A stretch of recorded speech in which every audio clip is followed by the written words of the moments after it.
So why is it harder than ever to communicate with teenagers? Here with some advice is the author of What Teenage Girls Don't Tell Their Parents, Michelle Mitchell. Good morning, Michelle. Good morning, Lisa. You do get the impression from those statistics that there are a lot of things that our teenage daughters aren't telling us. Why is that? I think parents need to realise that what they see with teenagers is never what they get.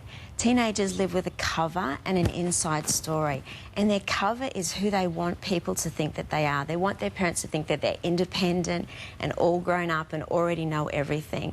But their inside story is really quite different. And when I get kids alone and really talk to them about the issues that matter, what's going on the outside and what's going on the inside are two totally different things.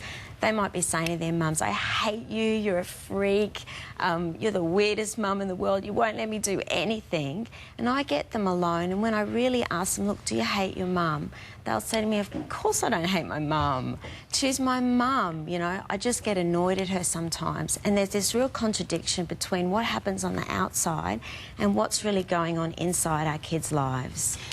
Girls in particular, because we are a much more emotion-based part of the human race, we have a tendency to lash out a bit more. But Absolutely. Is it that girls want boundaries more than ever because there are so few boundaries in life these days, it would seem? Absolutely. A chapter in the book is called Why Don't You Trust Me? And the subtitle is I Need You to Protect Me. And when I get teenagers by themselves and I ask them, would you trust you? They say to me, what are you, an idiot? Of course I wouldn't trust me. And they know that they need protecting. And, you know, successful teenagers have hidden support. They have adults at home that they turn to when things go wrong. And I think really what teenagers are wanting from their parents is to protect them, to protect them sometimes from themselves. Bullying is one area that comes up as one where girls really won't tell anyone, particularly their parents, that bullying is going on. Well, they don't want their parents to get overly involved. They don't want to look like they can't handle their lives. So they tend to keep those kind of toxic friendships hidden.